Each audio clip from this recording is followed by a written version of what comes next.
오늘은 데살로니가전서 5장 2절부터 4절 말씀을 가지고 은혜를 나누겠습니다. 예수님께서는 두 번 재림하십니다. 한 번은 공중 재림하시고 두 번째는 지상 재림입니다. 마태복음 24장의 36절 이하의 말씀은 공중 재림 때에 일어날 일들입니다. 그때는 두 사람이 밭에 있거나 또 두 여자가 맷돌질을 하고 있을 때 한 사람은 데려가고 한 사람은 버려둔다, 그렇게 됐어요.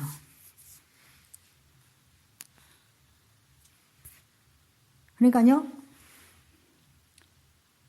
그러므로 깨어있으라. 어느 날에 너희 주가 임할지 너희가 알지 못함이라 그랬어요.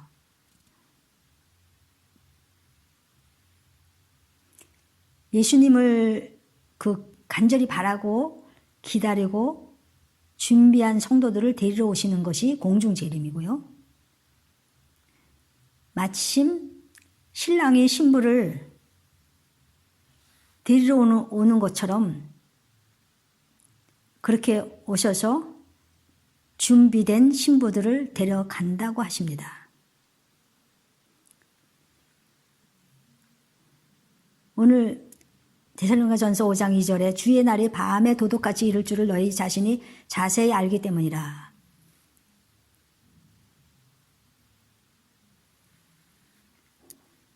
그들이 편안하다 안전하다 할 그때에 임신한 여자에게 해산의 고통이 이름과 같이 멸망이 갑자기 그들에게 이르리니 결코 피하지 못하리라 그랬어요.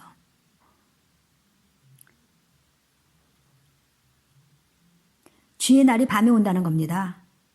어둠이 판을 치는 세대, 죄악의 밤이 깊을 때 오신다는 겁니다.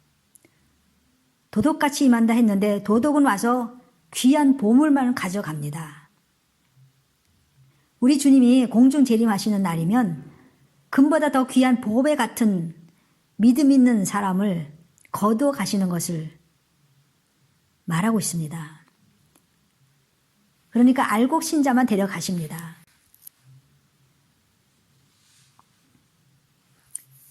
해산의 고통이라는 것은 아무도 막을 수 없습니다. 예고 없이 이릅니다.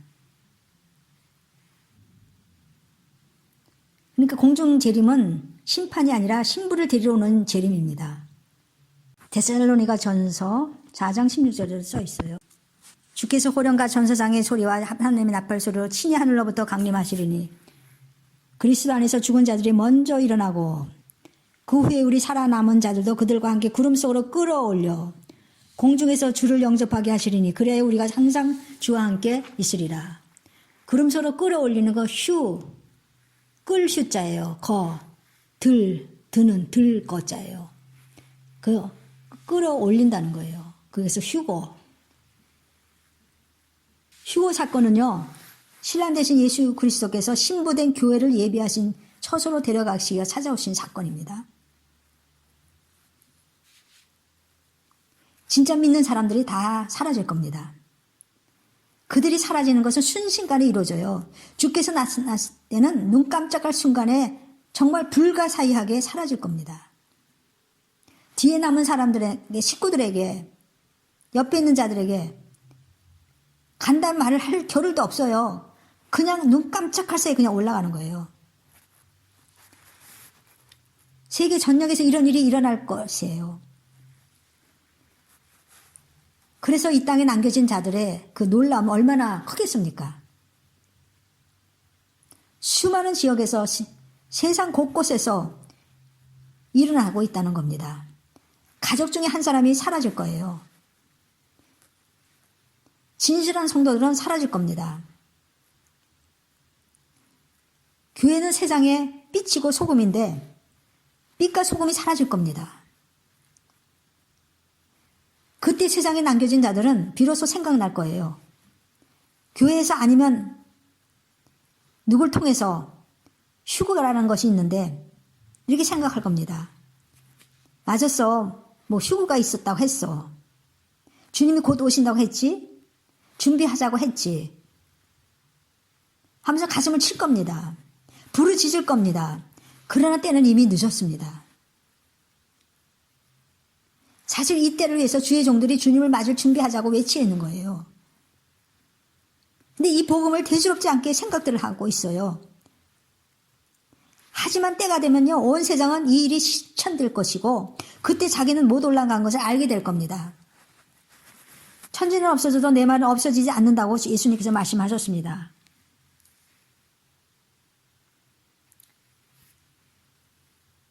성경 말씀은요, 다 이룹니다.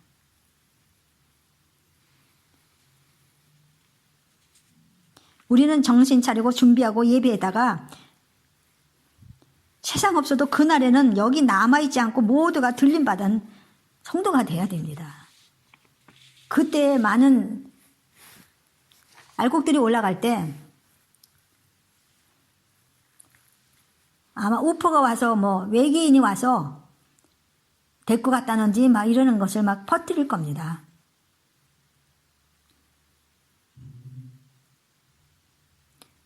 뉴월드 멤버 중에는 유명한 주의 종들도 있고 기독교인이 있기 때문에 세상 끝에는 휴거가 있을 것이라 그들도 알아요. 그래서 앞으로 실질적으로 휴거 사건이 나오고 온 세상에서 사람들이 동시에 사라지는 일들이 생기면 그들은 그것은 외계인이 와서 사람들을 데려간다고 할 거예요. 그 말에 절대로 속지 마세요. 남아있는 자들은. 그동안 하나님을 믿었으나 말씀대로 순종하지 못하고 겉으로는 기독교인이지만 그 마음은 세상이 좋아서 세상 흐름에 따라 산 크리스찬들이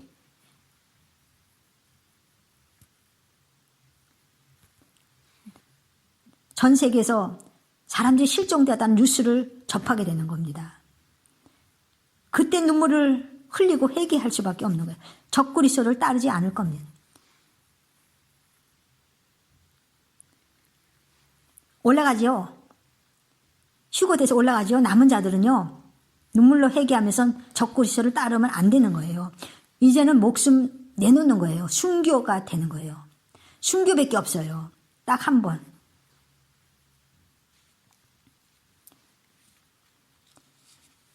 그래서 우리는 그날이 온다는 것을 여러분이 그냥 넘어가면 안 됩니다. 언젠가는 오시겠지, 그렇게 하면 안 됩니다. 하나님 시간표는 계속 흘러가고 있어요. 여러분, 이스라엘 나라를 볼 때 누가 과연 하나님이 선택한 민족을 이 지구상에서 없앨 줄을 누가 알았습니까? 다른 나라에 의해서 하나님이 선택하신 그 이스라엘이 정복당하게 될 줄을 누가 알았나? 그런데 그렇게 없어진 나라가 한 1900년 지난 다음에 1948년에 나라를 세웁니다. 그걸 누가 알았겠습니까? AD 70년에 망했잖아요. 보통 사람들이 이민을 가면 그곳에서 2세가 탄생하면 2세들은 고국으로 갈 생각 안 합니다. 3세, 4세, 5세가 되면요, 고국이란 가려고 하는 개념도 없어지는 거예요.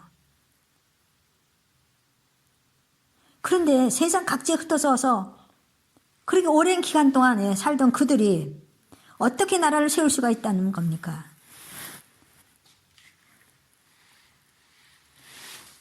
놀라운 일입니다, 이거는. 1948년 5월 14일 이스라엘 세워집니다. 아랍 국가들은 당연히 인정을 안 합니다. 그리고 이스라엘을 아주 파괴하려고, 없애려고 해요. 아랍 국가 5개국이 5개 나라가 이스라엘을 둘러싸였어요. 그때 이스라엘이 무기가 뭐가 있겠어요. 그런데 싸울 수밖에 없어요. 5개 나라가 전쟁하려고 달려드니까. 하나님은 이스라엘 편이었어요. 아랍 국가들은 놀랍게도 상황이 자기한테 이제 불리하게 되니까 휴전하자고 했어요. 이러면서 그들이 이스라엘 사람들이 그 땅에 이제 사는데 1967년 6.1 전쟁이 있지 않았습니까? 여러분도 알다시피 6.1 전쟁에 이스라엘이 승리를 합니다. 6일 만에 승리해요. 있을 수가 없는 것이죠. 그 주변 국가들 얼마나 많은 무기들이 있고 얼마나 많이 준비를 했는데요.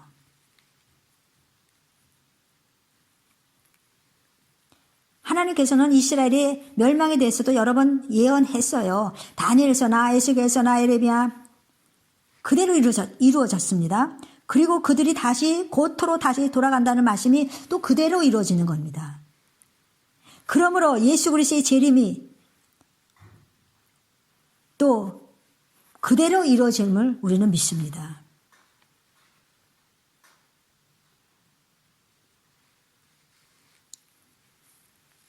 그리고 우리는 지금의 시대가 어느 시기에 돌입해 있는가를 여러 가지 징조와 성경 말씀을 통해서 우리는 알아야 될 겁니다.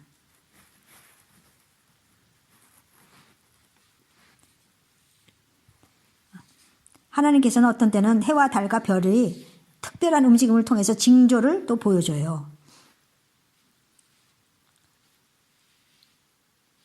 왜냐하면 하나님을 알지 못하는 자들에게도 하나님의 그 배려로 징조들을 보여주시는 겁니다.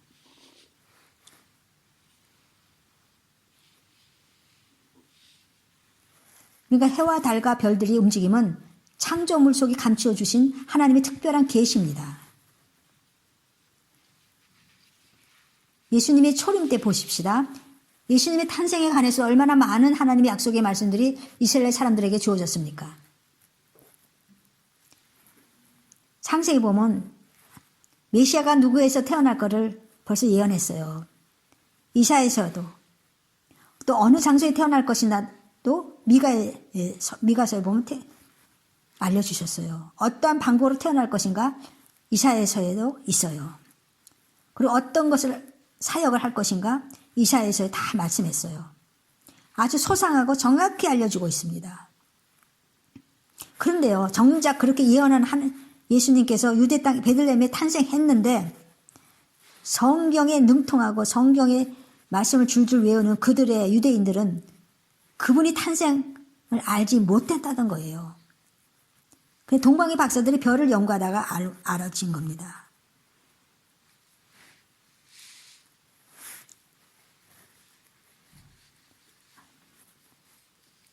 여러분, 하나님 말씀은요, 모두 다 이루어집니다. 안 이루어지는 것이 아무것도 없어요. 성경에 써 있는 것은 다 이루어집니다. 예수님께서 돌아가시던 날에도 정오부터 3시까지 캄캄하지 않았습니까? 그 개기일식이라고 해요. 태양과 달과 지구가 일직선으로 이렇게 딱 위치해 있는 거.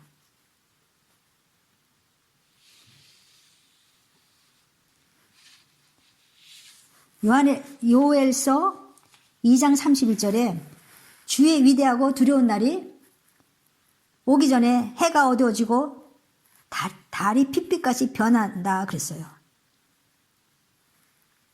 하나님만이 해와 달과 별을 통해서 징조를 표적을 나타난다는 겁니다.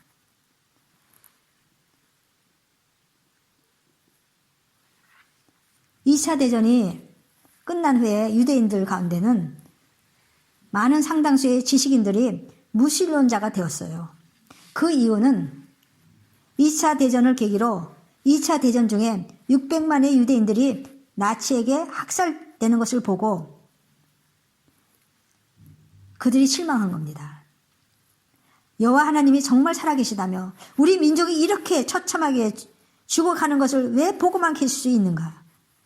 라는 질문을 던진 사람들 중에 대다수가 무신론자가 됐다는 겁니다. 오늘날도 마찬가지입니다. 이런 질문 때문에 지금도 많은 사람들이 믿음의 문턱을 넘어오지 못해요. 신앙의 자리에서 계속 머물지 않아요. 왜 이 세상에서 정직한 사람은 고통받고 정직하지 않은 사람들은 큰 소리치고 더 잘 사는가? 왜 의인은 고난을 받고 불의한 사람들은 오히려 성공하는가? 믿음으로 열심히 살려고 노력하는 사람들은 위축되어 가고 있고, 그렇지 않고 하나님 모르는 자들은 막 떵떵거리고 살아가고 있고, 더 의기양양하게 사는 그거를 보고 차라리 안 믿는 게 더 낫겠다 하고서 공감하고 교회를 안 나가는 사람이 또 많다는 거예요. 그러나 그런 결론을 내리려면 하나의 문제가 해결되어야 돼요. 그것은 바로 마지막 심판이 없다면이라는 겁니다.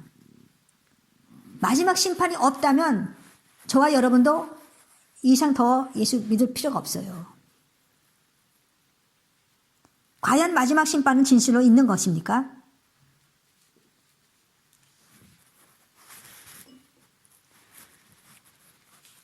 우리가 예수님을 믿는 이유 중에 하나입니다. 우리 동양에서도 사필귀정이라고 있어요. 모든 것은 결국 옳은 대로 돌아간다, 옳은 대로 귀착된다 뜻이에요. 그런데도 세상은요 항상 불공평하게 생각됩니다. 역사는 여전히 불공평한 것 같아요. 그러나 마지막 심판이 있습니다. 이 마지막 심판이야말로 인간 역사와 모든 오류를, 잘못된 것을 청산하는 하나님의 마지막 공의의 선택이라는 것을 우리가 말할 수가 있어요. 그래서 마지막 심판은 있어야만 하고 또 분명히 있습니다. 그 심판이 지금 다가오고 있어요. 하나님 나라의 비유장인 마태복음 13장에도 여러 가지 비유를 들어서 하나님 나라를 설명하는데, 그 비유 중 하나가 알곡과 가라지 비유입니다. 예수님이 뿌린 씨는 알곡이고 사탄이 뿌린 씨는 가라지인데, 이 비유에서 종들이 주인에게 말합니다. 가라지가 있으니까 가라지를 뽑아버릴까요? 주인은 말합니다. 그냥 두어라. 둘 다 추수 때까지 함께 자라게 하라. 추수 때에 내가 추수꾼들에게 말하기를, 가라지는 먼저 거두어서 불사르게 단으로 묶고 또 곡식은 모아서 내 곡간에 넣으라 하리라. 지금 비유로 말씀했어요. 가라지 같은 믿음은 불사르게 던진다는 거고, 알곡 같은 성도는 하나님의 곡간에, 하나님의 천국에 넣는다는 말씀입니다. 하나님은 심판 때까지 심판당할 자들을 내버려 두십니다. 공중 재림을 하시는 목적은 알곡을 하늘로 데려가기 위함이에요. 그리고서 그 7년 대환란에 그 엄청난 그 환란을 겪지 않기 위해서 데리고 갑니다. 그리고 지상 심판은요, 지상 재림은요, 심판을 위한 겁니다. 이 세상 심판하는 것은 당연합니다. 거짓된 자를 심판해요. 우리가 사는 이 세상은 가짜가 너무나 많아서 가짜 진짜를 식별하기가 정말 힘들듯이, 진리도 그래요. 참 진리가 거짓 진리가 있어서 어떤 게 진리인지 미혹의 영들이 많아서요, 미혹할 때가 많고 미혹을 당할 때가 많아요. 그러나 주님께서 재림하시면 거짓 그리스도, 거짓 선지자는 물론이고 모두 심판을 받게 되어 있습니다.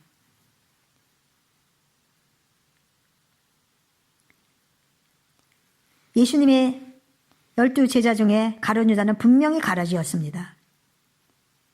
그런데도 예수님께서는 가룟 유다를 계속 제자로 삼으신 것은 무엇일까요? 그것은 주님의 일을 하는 주의 종이라도 이렇게 버림받을 수 있다는 것을 알려주기 위한 겁니다.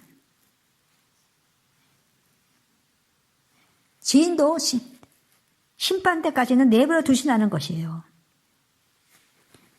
그리고 그 죄인의 말로가 비참하다는 것을 보여주기 위함입니다.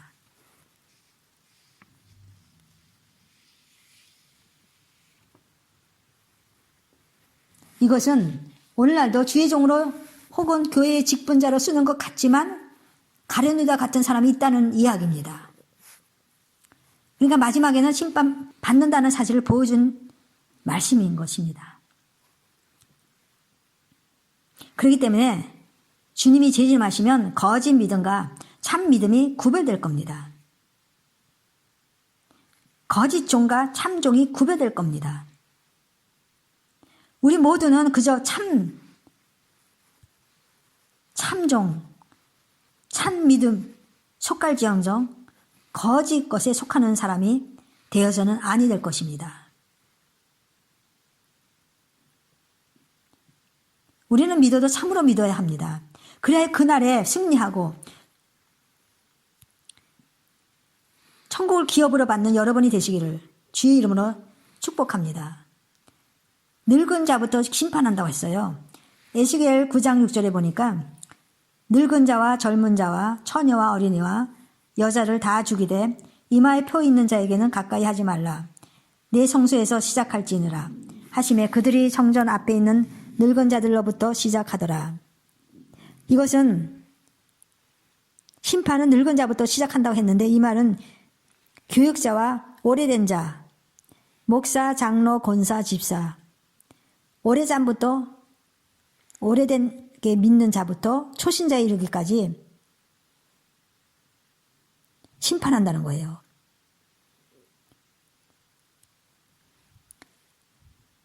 하나님께서 성령 인침 받은 자는 가까이 하지 말라고 하셨어요. 그러나 미지간 자는 심판하십니다. 미지간 자는 그런 믿음은 내 입에서 너를 토하여 내치라고 했어요. 예수님께서 라우디 교회에 미지근한 신앙을 꾸짖으셨습니다. 이것은 말세 성도들의 신앙 상태가 이렇다는 거예요. 이렇게 미지근하다는 겁니다.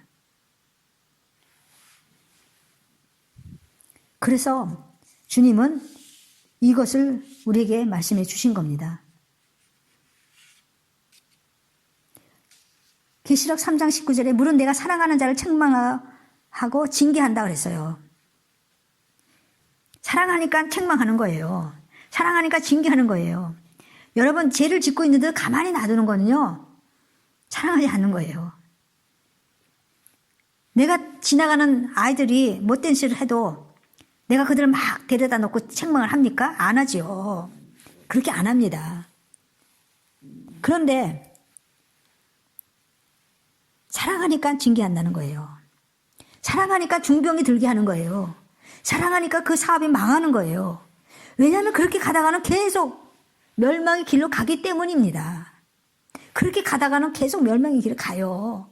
그래서 하나님께서 중간에 스탑시키는 거예요. 그게 축복이에요.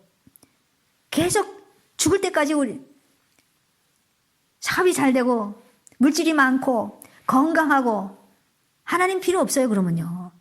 그렇게 사는 게 축복이 아니에요.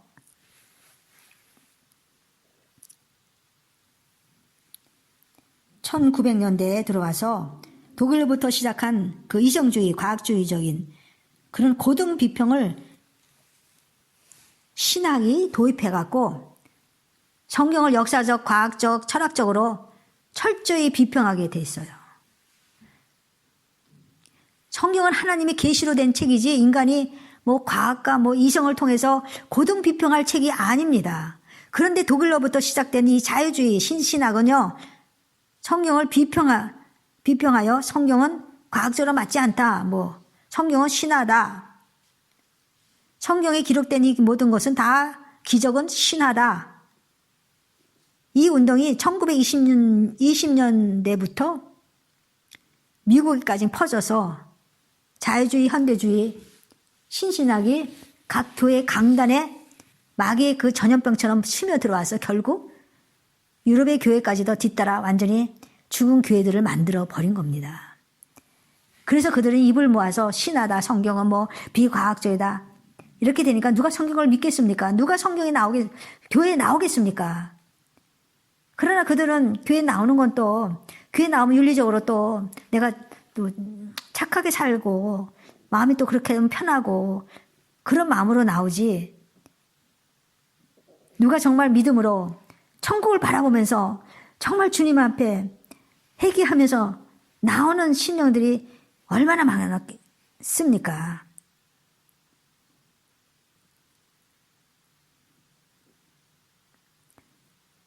그들은 종교적 행위는 잘하는지는 몰라도 잘해요. 남을 도와주고 잘합니다. 그러나 심령속에 주님을 모시고 살아가는 그런 진정한 믿음, 진짜 주님이 원하시는 그 믿음은 많지 않은 것 같습니다. 유럽교회 볼 때는요. 큰 건물에 작은 무리들이 이렇게 앉아 있잖아요. 그리고 예배 보잖아요.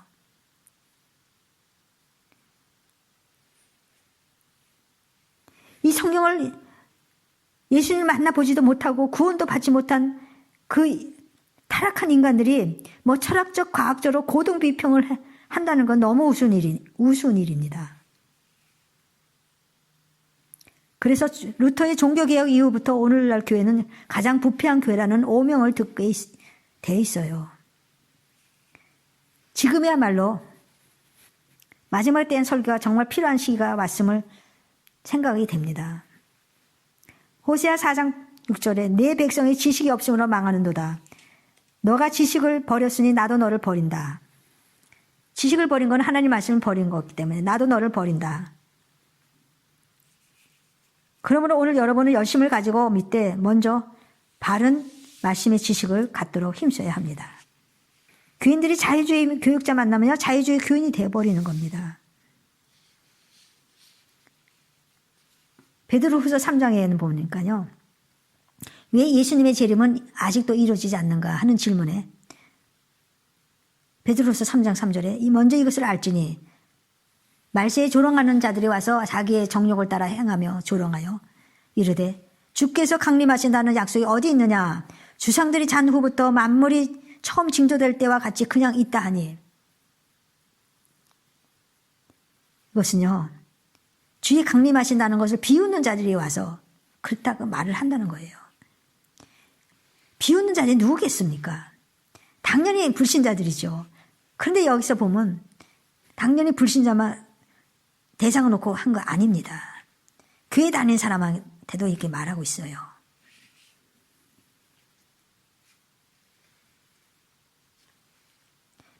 그래서 이 베드로후서 3장 위에 보니까 그들이 일부러 하나님 말씀의 그 홍수 심판을 이렇게 말씀하면서 저들이 세상이 하나님 말씀으로 성립된 것을 일부러 잊으려고 하는 것이라 그렇게 말했어요.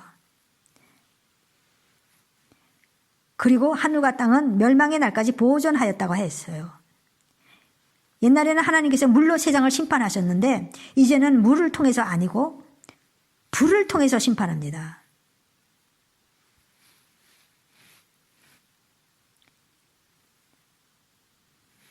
베드로후서 3장 10절에 그러나 주의 날이 도둑같이 오리니 그날엔 하늘이 큰 소리로 떠나가고 물질이 뜨거운 불에 풀어지고 땅과 그 중에 있는 모든 일들이 드러나리로다. 성경은 이 마지막을 지금 증언하고 말아요. 이 모든 것이 이렇게 풀어지리니 11절에 너희가 어떠한 사람이 되어야 마땅하냐? 거룩한 행실과 경건함으로 하라는 겁니다.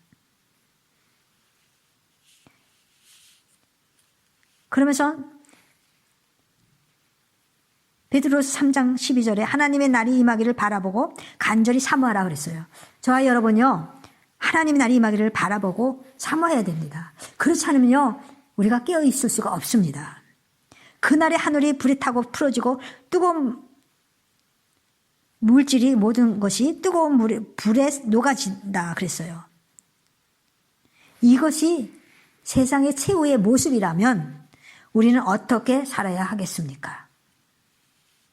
옛날의 성도들은요, 로마의 도메시안 황제나 네로 같은 그 핍박자를 피해서 예루살렘에서 도망가서 유대로 피하고 유대에서 사마리아로 그리고 아시아로 피하고 그러다가 갑바도니기아에 또 남방으로 가서까지 피하고 지하 동굴을 파고 살면서 거기서 하나님을 예배하고 살다가 죽으면 지하 동굴 옆에 교회 앞에다가 그 돌 무덤을 만들고 거기다 묻고 또 그렇게 하면서 살다 죽었다는 겁니다.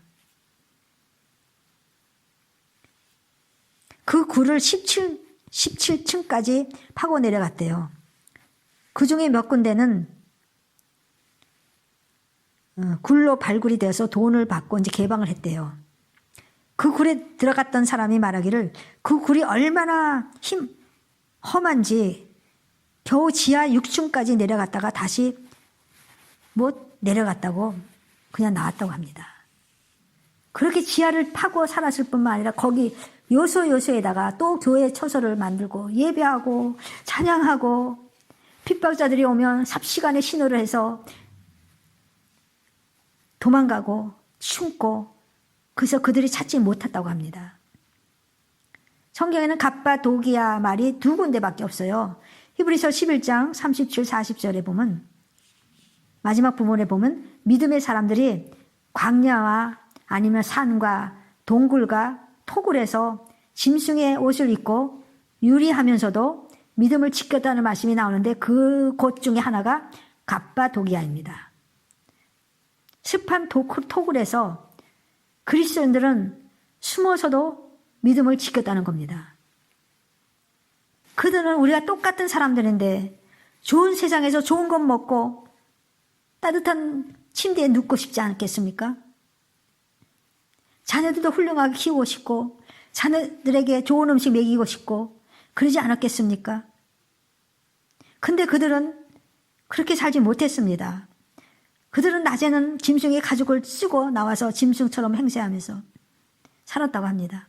그들은 주님을 배반치 아니하고 믿음을 지키기 위해서 그렇게 살다가 순교의 길을 택한 겁니다. 그 가운데는 목사도 있었을 것이고 장로도 있었고 아마 집사도 권사도 있었을 것입니다. 크리스찬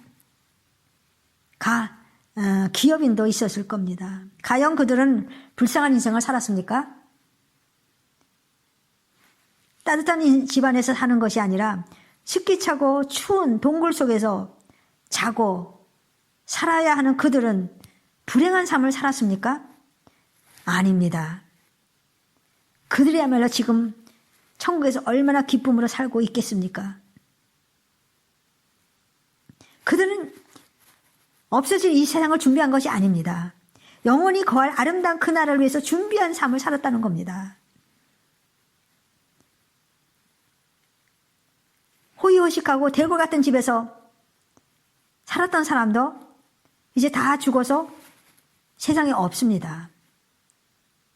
그들이 어디로 갔겠습니까? 우리는 하늘나라를 바라보면서 살아가야 돼요. 그것이 우리가 할 믿음으로 살아가는 길입니다. 영원한 것을 바라보고 가야 돼요. 하늘나라가 여러분의 준비하는 것이 돼야 돼요.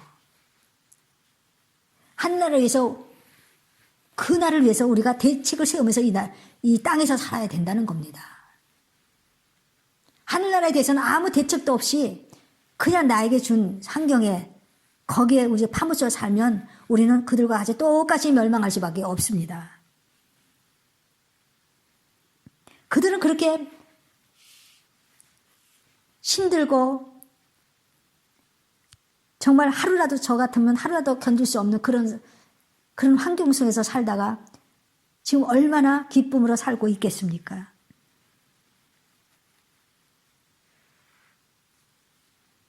이제 주님 공중 재림하실 때 죽었던 그들이 이제 전부 다 살아납니다. 그리고 또 우리도 이름이 불려집니다. 죽은 사람이 먼저 일어나고 이름이 이제 우리 이름이 준비된 사람들의 그 이름이 불려지면서 우리는 공중으로 그냥 들림받습니다. 참으로 이 세상 사람들이 살아가면서 날마다 눈을 뜨고 일어나면서부터 하루 종일 고생하며 사는 것이 무엇입니까? 모두 다 잘 살아보려고 그런 것이 아니겠습니까? 그런데 누가 죽으려고 예수 믿고 고생하면서 지하 동굴에 들어가 살다가 거기서 죽는다는 말입니까?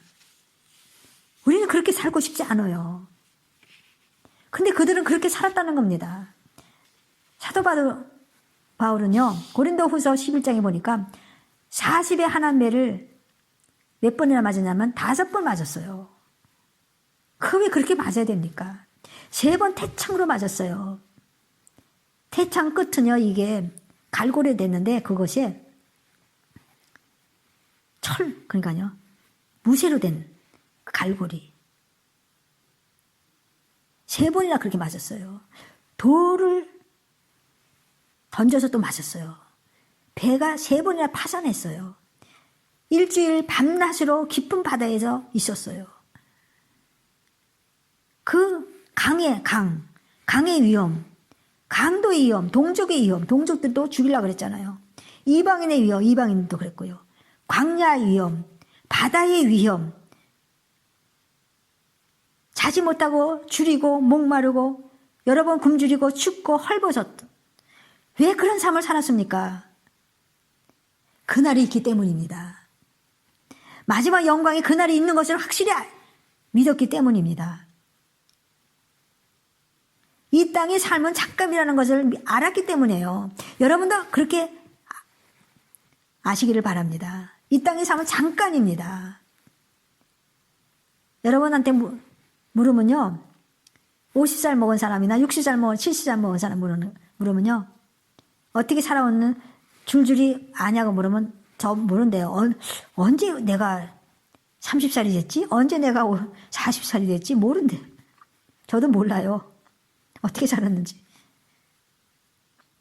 온다는 거예요. 금방 온다는 거예요. 아무리 대골집에서 사도 다 떠나가는 날이 온다는 겁니다. 그래서 인생은 살려고 살아가는 것만은 아닙니다. 가만히 따지고 보면 인생은 천국에 가서 살기 위해서 이 땅에 사는 것입니다. 그래서 사람이 어떻게 살다가 가는가가 이게 중요한 것입니다. 참으로 불쌍한 사람은 교회에 다니면서도 주님께 버림받은 자들, 열심히 주를 섬겼다고 하지만 결국은 주님 나라에도 가지 못한 사람들이 너무나 불쌍한 사람들입니다. 믿음으로 살아가는 것은 중요합니다. 하나님이 치료해 주셔서 우리의 병이 고침받은 거, 불치의 병이 고침받은 거 아주 중요하고 축복입니다. 우리의 믿음도 아주 중요하고 축복입니다. 그러나 더 중요한 것은 우리가 주님 앞에 갈 때까지 이 믿음을 가지고 어떻게 살았느냐는 것이 더 중요하다는 것을 여러분 아시기 바랍니다. 우리가 이 세상을 떠날 때까지 어떻게 살았느냐가 중요한 것입니다. 마지막 때까지 내가 믿음으로 정말 주님을 바라보고 살았는가, 이것이 중요한 겁니다. 왜냐하면요, 우리의 목숨이 딱 끊어지면요, 그것으로 우리의 삶이 하나님 앞에서 심판을 받기 때문이에요. 한 번만 기회 주세요. 그럴 거예요? 됩니까?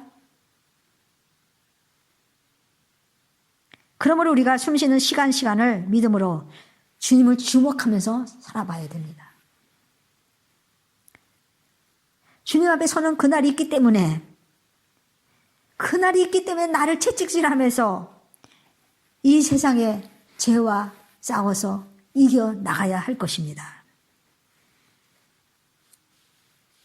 죄 뒤에는 누가 있는지 아십니까? 죄 뒤에는 사탄이 있는 것이에요. 그래서 우리는 주님의 말씀을 작은 것부터라도 순종하면서 나갈 때 주님의 은혜가 임하는 겁니다. 주님의 은혜 임하는 게 보다 더 중요한 게 어디 있습니까? 내가 작은 것 말씀 하나 순종할 때 하나님의 은혜가 임하고, 또 내가 작은 것 하나 순종할 때 또 하나님의 은혜가 임하며, 이렇게 살아가면 때 내 삶이 그렇게 흘러가요. 나중에 그렇게 살게요. 지금 안 돼요. 여러분, 어떤 사람이 예수님을 그렇게 잘 믿었대요. 그래갖고 그분이 예수님을 잘 믿었기 때문에 조그만 죄를 져도 막 그냥 가슴이 안 좋고 아프고, 근데 점점 2번, 3번 계속 한참 있다 또 지다 보면 첫 번처럼 마음이 이렇게 막 아프고 두려운 마음이 점점 사라지더래요. 그 나중에는요, 1년 지나고 2년 지나고 3년 지나고 4년 지나니까 5년 지나니까 마음이 무뎌져 갖고 내가 이거 잘못을 해도 이것이 마음이 아무치도 않대요. 아무치도 않대. 이것이 재앙입니다. 죄를 지면요 아파야 돼요. 내가 왜 또 이걸 죄를 졌지? 여러분이 그렇게 하셔야 됩니다. 저는 그렇게 합니다. 조그만 것도 저는 그렇게 해요. 왜냐하면 그날이 있기 때문입니다. 그날이 없으면 저도 그렇게 안 합니다. 근데 주님은 분명히 성경을 통해서 우리에게 분명히 그 심판날이 있다고 말을 하고 있어요. 근데 이분이 계속 그러니까 마음이 그럼 괜찮은가 보다 이렇게 생각했나 봐요. 계속 이제 죄를 지면서 살았는데 어느 날 이분한테 병이 왔어요. 그래서 막 안수 받으러 다니고 했는데요. 자기도 이제 회개하고 싶은데 회개가 안 되더래요. 안수도를 그렇게 받고 주님 앞에 부르짖었는데 회개가 안 되더랍니다. 회개가 안 되더래요. 얼마나 무서운 심판입니까? 벌써 땅에서부터 그렇게 그는 그것을 벌써 체험하는 거예요. 그러니까 여러분이 다음에 하다가요.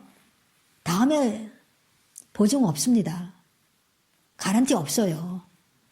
다음에 잘 믿는다는 가란티가 없단 말입니다. 항상 말씀을 들을 때, 항상 성경 말씀을 읽을 때 그때가 바로 기회입니다. 그때 내가 회개하고 그때 내가 올바로 나를 채찍을 하면서 주님 바라봐야 되는 겁니다. 그렇게 하지 않으면요. 내 마음도 내가 안 돼요. 나는 그렇게 하기 싫은데 나는 정말 회개하고 싶은데 안 되는 겁니다. 하고 싶지 않아요. 안 돼요. 안 되니까 하고 싶지 않은 거예요. 나중엔 하고 싶지 않아요. 안 되니까. 결국 그는 그렇게 해서 떠났습니다. 여러분, 그렇기 때문에 목사가 지금 목이 터져라 말씀을 목사들이 드리지 않습니까? 성도들한테. 깨어있으라. 여러분이 다음에 미루지 말고 지금 하라. 지금 순종하고 지금 하나님 말씀 붙들고 지금 주님이 좋아하는 그 순종하게 그 길을 가야 된다. 여러분이 그것을 하셔야 됩니다. 그럴 때 여러분의 앞날이 하나님 안에 있는 겁니다. 내가 마음대로 내가 죄짓고 하나님 나라에 간다고 생각합니까? 갈 수 있습니다. 회개하면 갈 수 있어요. 얼마나 감사합니까? 우리가 죄를 지었으면 그만큼 죄진 만큼 예를 들어서 헌금을 얼마큼 내야 된다. 집을 팔아서 바쳐야 된다. 그러면 우리는 죄를 안 지려고 막 노력할 겁니다. 근데 우리는요, 회개를 하면 죄가 용서받는다는 그것 때문에 너무 쉽게 여러분들과 제가 그 쉽게 회개하면 용서받는다 그것 때문에 또 쉽게 죄를 짓는 것이 아니겠습니까?